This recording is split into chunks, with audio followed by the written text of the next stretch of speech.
Statement of Herman Gogoli regarding his period trapped alone in a suburban area of Cheadle.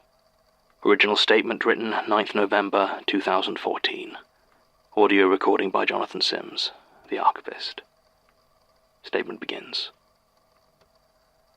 Life is hard. I don't want to bum you out or anything, but yeah, you're all alone, trying to connect with people, trying to find your place in the world, but in the end the only person you really know is yourself. And even then, not all that well. There's plenty of things I've done I couldn't explain to you. I mean, I'm constantly looking back at my past self and thinking, what an idiot. How the hell could he have done such an obviously stupid thing? How was I surprised it went so badly? What a relief. I'm now so much older and wiser. Except that last part never really turns out to be true, does it? The line of when you were your dumb younger self seems to keep moving forward with you until each more mature and reasonable version of you eventually falls foul of it and becomes a young idiot. And when you add in another person, you reach a whole other level. You can love them, marry them, dedicate your life to them, but that's not the same as actually understanding them. I was with Alberto for 15 years, and I tell you what, I could always anticipate him. He always used to get annoyed at how predictable I found his mood sometimes. But damn if I ever really knew why. Of course, it doesn't help that when you're that close to someone, everything starts to reflect on each other. One bad mood feeds into another, and stress just bounces back and forth between you. It can get real bad if you're not careful. And we weren't careful. The thing is, when we both found ourselves in positions to be working from home, we actually thought it was going to be really good for our relationship. The two of us spending all our time together, we reckoned it was going to be real romantic. We were real stupid back then. And when Alberto's parents offered to sell us their second home in Cheadle, we thought it was a great investment. Nice and quiet, good neighborhood, just a real nice home for the two of us. And so much bigger than anything we could afford in the city. And before you think Cheadle, the suburb of Manchester, that's not the one I'm talking about. I'm talking about Cheadle, the suburb of Stoke-on-Trent. Hell, technically it's not even a suburb. It's just a village that looks so much like a suburb that you could pull it up and drop it on the edge of any dull town in England, and it would look the same. Just street after street of identical, blandly pleasant houses, all winding around each other in dead ends and cul-de-sacs and one-way systems, making sure every house has plenty of inoffensive garden. I've never seen people happily living in a place so obviously dead. 2 years we lived there. 2 years imprisoned in that beige, comfortable house, with the man I loved, watching our relationship turn to sniping and snapping and bitter passive aggression. I'd say that cheating on him was a foolish act of past me, but honestly it's one of the few decisions I've ever made that I completely understand. I didn't even try to hide it, not really.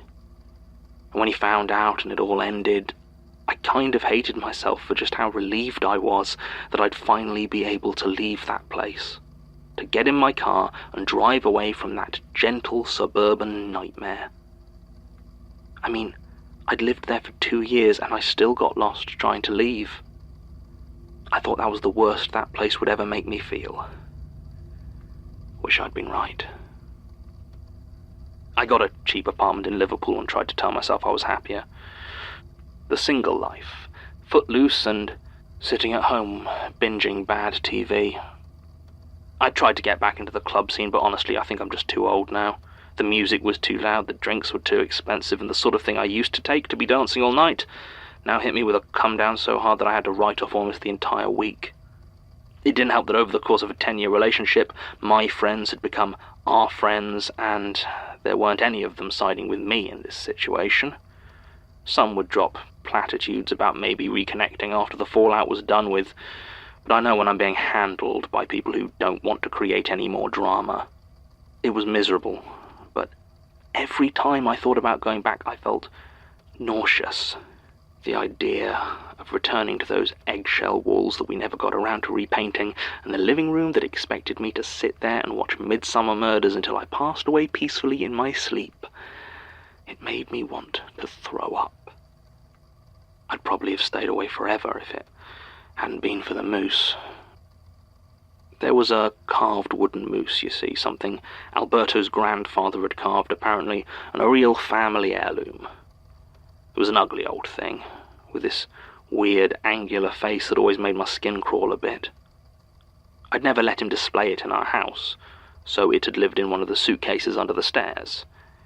The suitcases I pulled out and filled in a tearful rage when I was leaving, so yeah, I'd kind of accidentally stolen the moose. When he finally realised and texted me, demanding it back, I should probably just have sent it by post.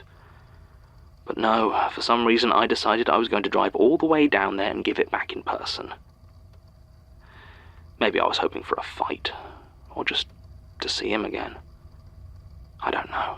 I was younger then. Foolish. It was late when I got to what I thought was his street, driving through the one-way signs and well-maintained gardens that bordered that snaking road. The sun had disappeared, but the sky was still fairly light, that late summer twilight that seems to just drag on forever. There weren't any other cars on the road, and I was already getting frustrated. My sat-nav had decided to start sending me around in a circle, and I was apparently no closer to finding our Alberto's house. The roads weren't like I remembered them. Or rather, they were exactly like I remembered them. Bland, interchangeable, impossible to navigate. I must have driven around for almost a half hour before I finally decided that if the internet and GPS couldn't help me, I'd have a proper look at the actual paper map that I kept in the boot. I spent a few minutes scanning the Cheadle area until I found the road I was looking for, Ash Tree Hill. Then I drove on until I found a street sign at the next turning, hoping to compare it to what was on the map. And then I stopped, because the sign said road.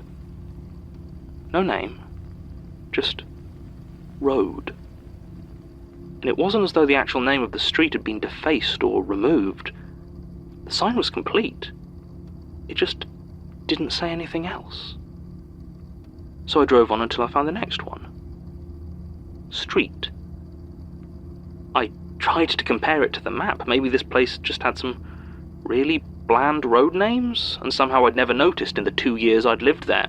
But no, the places on the map all had the names I remembered. Chapel Street, Meadow Drive, Station Road, bland, sure, generic, but not literally placeholder. I pressed on, looking for more. Avenue. Close. Way. Lane. Only over the suffix, never with a name attached. By this point I was starting to feel a little bit freaked out, and I decided to just get out of there. I could come back later, when my sat-nav was working properly in proper daylight. The sky was getting darker by this point, and I had to put my headlights on. I still hadn't seen any other cars on the road, or, as I thought more about it, people on the streets. But as you might imagine, getting out of there proved even more difficult than finding the house I was looking for. Every time I thought I'd found a main road that led out of this weird looping suburbia, a one-way sign seemed to spring up, directing me back into the sprawl. I did U-turn after U-turn as I was channeled into one dead-end cul-de-sac after another, until eventually I decided to simply disregard the one-way signs completely. I cruised past the one that seemed to be blocking my most likely exit, and almost breathed a sigh of relief as I found myself leaving the suburban maze I'd been trapped in, until it led me to an entirely different maze of unremarkable residential neighborhoods. Even then, I still didn't accept that I was trapped. It didn't make any sense. And it wasn't like I'd seen anything blatantly supernatural. It wasn't that there was anything abnormal about the whole situation. It was just that the normal seemed to go on forever. At some point, I got out of the car and started hammering on random doors. I mean, I tried the doorbells at first, but they were silent, so I started knocking and knocking until my hand hurt. There was no answer at any of them. There were no lights on behind the drawn curtains. And all the house numbers was 0. I got back into my car and started driving again, going on and on until finally I ran out of petrol. It rolled to a sputtering stop at the end of one of the indistinguishable dead ends.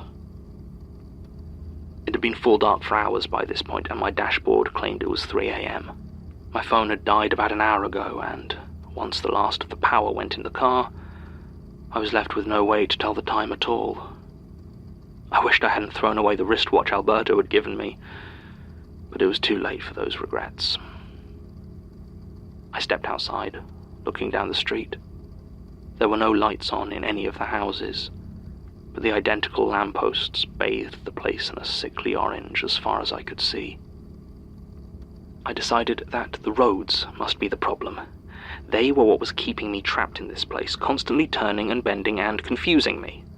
If I just picked a direction and kept to it, eventually I had to get to the edge of what by now I had decided was a newly built neighborhood that apparently no one had moved into yet. As an explanation, it didn't make any sense, but it didn't need to, not at that moment. So I started walking, going around houses and through gardens, trying at all times to keep my direction straight and consistent. I may be too old for clubbing, but I still keep pretty active, so getting over the fences wasn't much of a problem for me as I passed from identical road to identical garden, over and over again. I don't know how long I went on like this, but it felt like hours. At the start I was counting how many houses I passed, but when I got to 100, I stopped. It was beginning to eat away at my careful rationalizations, and I couldn't allow that. Eventually my legs started to go, and I decided I needed some rest. I was about to sit on the street when a thought occurred. I marched up to a nearby front door, prepared to kick in the flimsy-looking wood, but trying the handle revealed it was unlocked. I don't know why I picked that house. It was exactly identical to all the others, and I've often wondered if there was anything that drew me to it. Perhaps I was just unlucky. Or perhaps there only ever was one house. The lights worked, which was a relief, and the inside looked exactly how I expected it to. And I mean exactly how I expected it to. From the blank IKEA furniture to the subtly patterned cream wallpaper to the picture frames lining the wall containing what were clearly stock photos, each of a different family, pantomiming a scene of domestic bliss. I headed into the living room and sat down on one of the almost comfortable armchairs. My body was aching, and my eyes were heavy, and I had the thought that maybe I should head up to the bedroom. In the back of my mind, though, I knew that was a trap. I had somehow become convinced that if I went to sleep here, then I would never leave. My hand drifted down and brushed a plastic remote control. Almost on instinct, I picked it up and turned the TV on. A cooking show. A woman I almost recognized, fussing over a turkey. She was talking, or at least it sounded like she was. The cadence and the sounds were so much like English that it took me almost a full minute to realize that she wasn't actually saying words. She never looked at the camera. There seemed to be something wrong with her eyes, though I couldn't say what. Her hands moved over the pale skin of the turkey, poking it and prodding it as though preparing it, though she wasn't actually doing anything to it. Eventually she gripped a part of it between finger and thumb and tore off a long strip of dry-looking meat, before tossing it over her shoulder and returning to her strange mimicry of cooking. I hit the remote again. A shopping channel. The host was a tall, clean-shaven man with close-cropped hair. He was holding a brick and talking about it in that same flow of non-words that still had a familiar salesman's patter. The screen scrolled the message, "Buy now," though there was neither price nor contact details. as this man who wouldn't look at the camera earnestly pretended to sell me a brick. It was almost hypnotic. I leaned back in the chair, trying to think clearly about what was happening, and my eyes found themselves focusing on the ceiling, on a small spot of red that seemed to have seeped through from above. As I climbed those stairs, I desperately tried to tell myself I didn't know what was going to be up there. And to be fair, I was surprised by some of the details. But as soon as I saw the spot, I just knew that someone else was up there, and that they were dead. The only questions were how and who. I think I'd given up on why. I didn't know them, as it turned out. A young woman, conservatively dressed. Her face was bloody, but I was sure I didn't recognize her. She had a bag with her, and her ID read Yetunde Uthman, not a name I'd ever encountered before. Just another victim of this place. It looked as though she had forced her head through the mirror on the dressing table, the shards cutting her face and neck to ribbons, a particularly large piece piercing her jugular, spilling blood all down the unremarkable white table and onto the light brown carpet below. I don't think she'd been dead that long, but I'm not a doctor, and I didn't really try to check. Instead, I turned and ran, all my tiredness gone in a sudden rush of adrenaline, down the stairs, out the door, and into the night and the rows upon rows of bland, empty houses. And then all at once I wasn't running anymore. I was lying on the ground, collapsed, the tarmac rough and cool against my cheek, wet from my tears. I was going to die. I knew that now, just as she had, just as anyone else who came here had. How many corpses lay waiting behind the placid facade of this endless false suburbia? And that was when I heard it.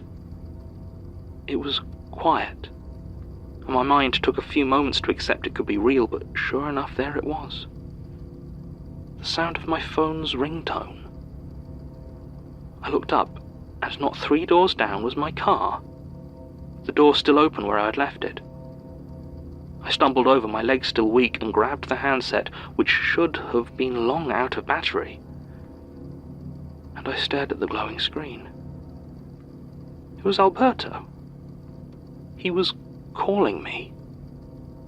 I don't know how, but the tears came even faster now as I answered, sobbing with relief to hear him yelling at me for taking so long. Had I forgotten? Was I even planning to bother? I tried to reply, to explain, but all I could manage to say, to get through the shaking sobs, was "I love you." He went very quiet, and then he hung up. It didn't matter though, because when I looked around, the windows of the houses were lit, and a woman was coming down from her front door to ask if I needed help with my car. We're working on it, the two of us. We're not exactly back together yet, but I think it's going well. He's reluctant to sell the house, but I've made it quite clear that I'm never going back to the suburbs, even if I can't really tell him why. I checked to see if I could find anything about Yetunde Uthman, and I did find a few old social media profiles, but I wasn't able to get through to any family or friends. As far as I can tell, she disappeared a year ago, and nobody noticed. The statement ends. The lonely is possibly the most insidious of the powers, I believe. Certainly it is the one that most delights in having you do its work for it. Even the spiders seem to have a hard time matching it for sheer seductiveness. Time to yourself, self-care, putting yourself forward, not being a burden on those you care about. It doesn't even need to tell you any lies. just waits for the lies you tell yourself. We're all well aware that with Peter Lucas in charge of the Institute, it's a very real danger to all of us. We are trying. Daisy, Basira and I, we don't leave the Institute much anymore, so we do spend a lot of time together. It's not that easy, though. When everyone has so many walls, so many defenses, sometimes you can feel lonely even when you're all in the same room. But it's better than the alternative. And at least none of us are suffering alone. Martin's got it the worst, of course. But it still seems to be his choice. And I have to trust that he knows what he's doing. Still feeling weak. Restless. I want to be proactive, but that hasn't been going quite so well for us lately. Come in, Melanie. John, have you got a moment? Of course, I was just, having a statement. Oh, an old one? Yes, an old one. I'm doing my best. Sure. What do you want? I just wanted to talk to you about, my career, I guess. My position in the archives. I see. Look, I'm not going to do my job anymore. I am not sure I follow. You know we can't quit. We've all tried. I didn't say I was going to quit. I said I'm not going to do my job. No researching, no filing, no field trips. Nothing that is going to help the Institute in any way. I'll still be around, I can't be a part of this anymore. If I get sick, I get sick, and if I die... Why? Because this place is evil, John. And so doing this job, helping it out, even in small ways, is in some way evil too. Every time we try to use it to do good, it just seems to make everything worse, and I will not be a part of that anymore. What about the unknowing? We saved the world. Did we? I mean, I think it was the right thing to do, but how many people were killed to do it? We weren't even a neutral party. We did it as agents of the Eye because Elias told us to. And then you put him in jail. Martin put him there. And he's still doing harm. You ever think that maybe this whole ritual business is just an excuse, and that we're all part of some huge, miserable fear machine? I've considered the possibility. Right. Well, if I'm just another cog, maybe I can't leave the machine, but from this moment, I'm not turning. I'm jammed. Did your therapist suggest this? Not exactly. She's just helped me work through some things I've been thinking for a while. She doesn't know the details. Just that I'm in a bad contract situation working somewhere pretty awful. She thinks I work for the Tories. God. Melanie, could you describe your therapist for me? What? You think I wouldn't notice if she had cobwebs down her face? No. That's it, isn't it?